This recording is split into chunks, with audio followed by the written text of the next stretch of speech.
Come on, Ziggy. Come on. Oh, did you hear that jaw pop? She is getting big. And the bigger she gets, the stronger those jaws are gonna get. Oh, did you see that? That was so cool.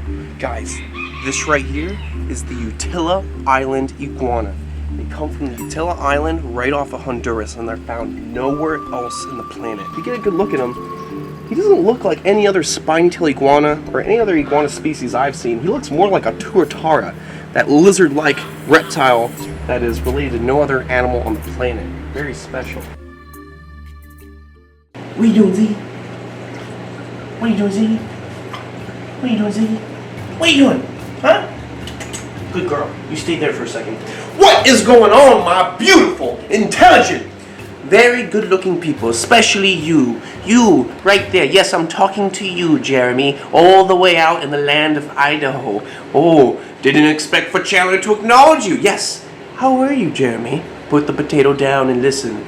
I'm going to show you the best crocodile setup you've seen all year. Look at this. Ziggy actually messed up her last filter.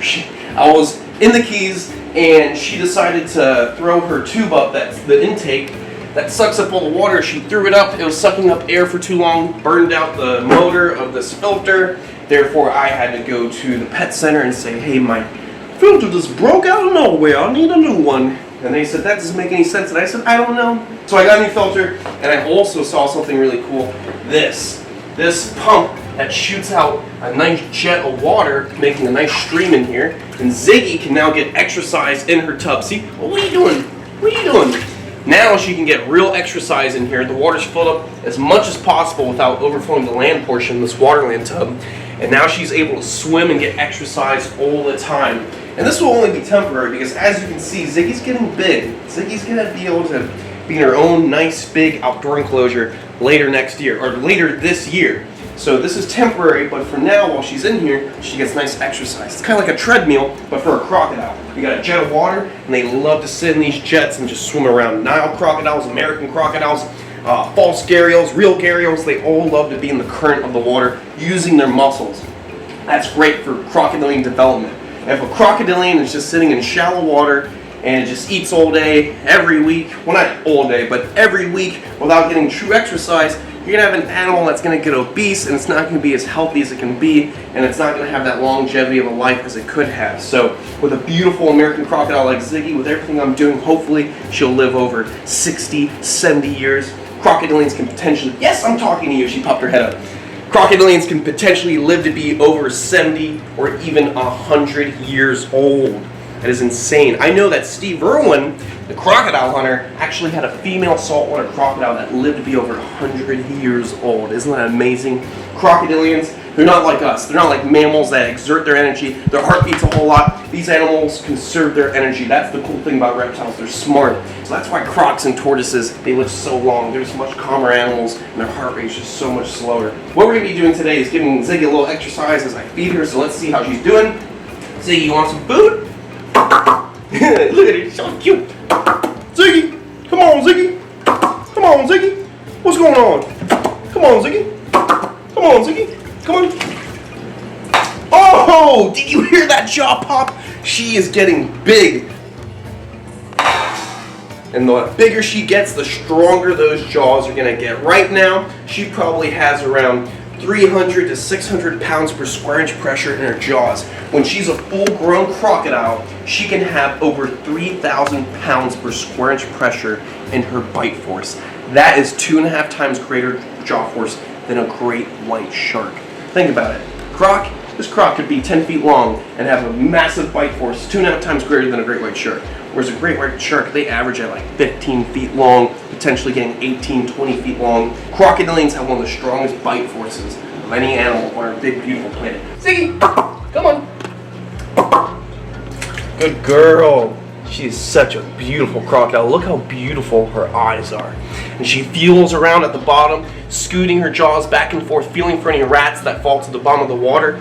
These animals are covered in pressure receptors, little specialized dots on every scale of their skin that sense pressure changes in the water. So alligators and caiman, they have these pressure receptors only on their face. Crocodiles have pressure receptors on every scale of their body. They can sense you from their face, or they can sense you coming from their cloaca, from their butt. So these animals are incredible. They have extreme accuracy.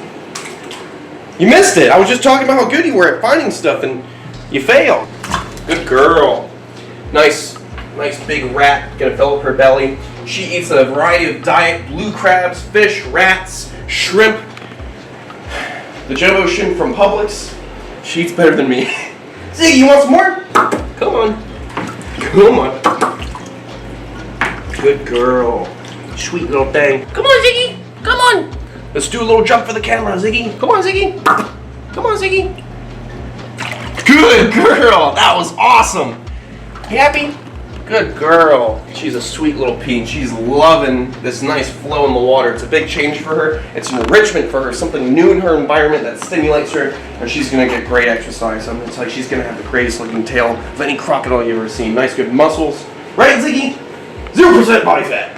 You know, part of my inspiration for having a crocodile that's just completely desensitized in the sense to human touch, she has a good relationship with myself. Part of the inspiration for that was Pacho, the American crocodile that a Costa Rican man, Cheeto, was taking care of. And this guy found this crocodile like 5-6 feet long. It was shot in the head by a farmer, and he nurtured it back to health. What are you doing? Sorry, she's so cute. She can't swim back over. Nurtured it back to health, and he basically raised this animal and built an amazing relationship with a crocodile that was over 12, 13 feet long. And one of the best quotes from that documentary about him, about Cheeto and this crocodile, is that he said, "My first wife left me. She said, Cheeto, you gonna pick the crocodile or you gonna pick me?" And he said, "I can get another wife, I can't get another Pacho." That's the greatest line in the history of animal keeping. And that's how I feel about Ziggy. She's one of a kind. She's very special. She's a beautiful animal, and I cannot wait for her to get bigger and bigger, and for us to share our amazing relationship with the rest of the world. Right, Ziggy? Anyways, today's going to be about rare reptiles. Not just are we checking out Ziggy, but we're going to check out a very interesting lizard that I had acquired from a good friend of mine. And it's very exciting. It's going to be one of the big steps into conservation with this future facility. This is going to be one of the first breeding projects for major conservation efforts. I'm very excited about it. Very endangered iguanas. Let's go. Oh, did you see that? That was so cool. Guys, this right here is the Utila Island iguana. They come from the Utila Island right off of Honduras, and they're found nowhere else in the planet.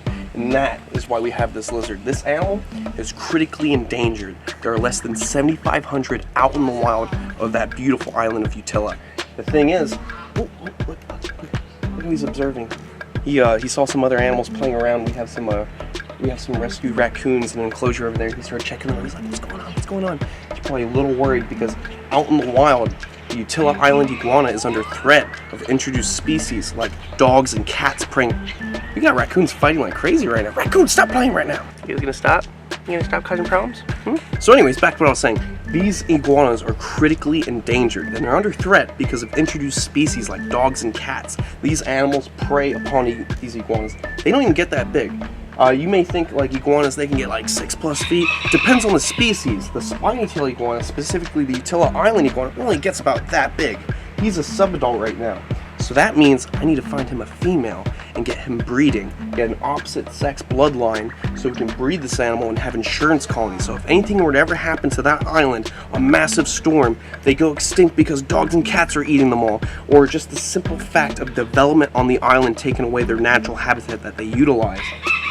We need to be able to breed these animals in captivity, create insurance colonies, so that's why it's so important. And I gotta say, big thanks to Kyle Peniston. He actually raised this iguana, and he gave me this iguana with its enclosure as a donation to the facility. So he donated this critically endangered iguana so it can help be a part of a major conservation effort. Now these guys are also called swampers because they live in a marshy swamp habitat out in the island of Utila. So if you look on Google Maps and type in Utila Island, you look and you zoom in real close, you can see it looks like brackish water swamps throughout the area. You're probably going, where are these iguanas at? They hang out in the mangroves, and they hang out, and they hang out on the beaches. So these iguanas utilize very specific habitat that sadly is also the same habitat that people want to develop for tourism, for hotels and boat marinas and whatnot. So it's very important that we keep breeding these animals in captivity to create a major insurance colonies to keep their species going. All we're about is conservation. So this is one of the big steps into the future for conservation of this facility. I'm very excited. See his little facial expressions as he looks around, he observes his environment around him. I've worked with spiny tail iguanas and I've worked with rhino iguanas, a couple other Cyclurus species, but personally I've never owned my own spiny tail iguanas or Cyclurus species, so I'm very excited that my first ever spiny tail iguana is the Utila Island iguana. Beautiful animal. Their scientific name is Tenosaura bakeri, and the previous owner, Kyle, he named this iguana Mr. Bakes. I like that name, it's cute. Another thing that's really cool about this iguana is it's actually blue. When animals are stressed out or depending on their temperature, they change color.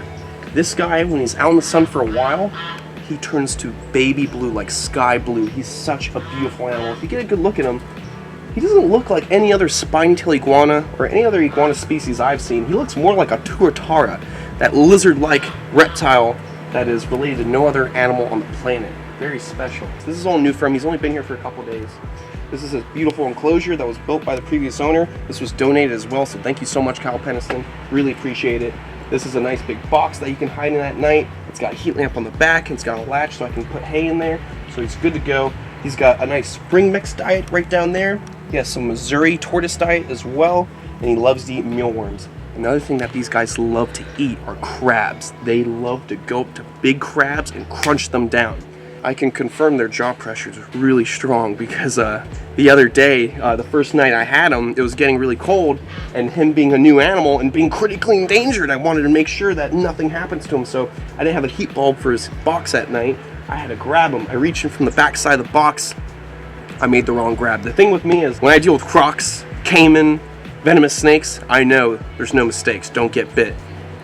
When it comes to iguanas, I guess I'm a little more relaxed. I reached in the box, it was an awkward angle, and I couldn't see, and I actually stuck my finger right into his mouth. That much of my finger was in the corner of his mouth, and he was biting down. Ruth asked me how long he was biting my finger for. How long was he biting your finger for? Oh, just an hour and a half, maybe 2 hours. I had my hand inside the hide box, my finger inside his mouth, and I'm sitting like this for over an hour waiting for somebody to come by. I had no phone on me, nothing. I'm stuck with this beautiful iguana's mouth chumped on my finger. So I can confirm that the Utila Island iguana has an amazing jaw force. Isn't that right, buddy? This is temporary, this enclosure, but this is plenty of space for him.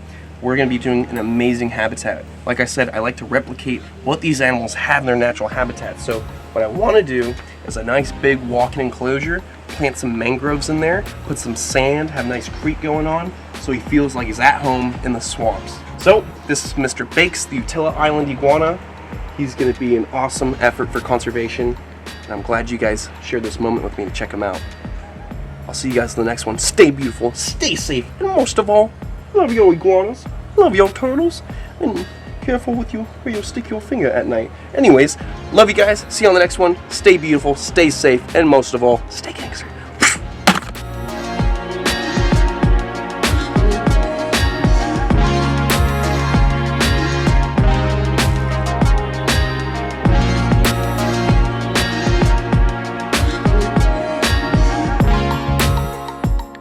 Ruth asked me how long he was biting my finger for. How long was he biting your finger for? Oh, just an hour and a half, maybe 2 hours.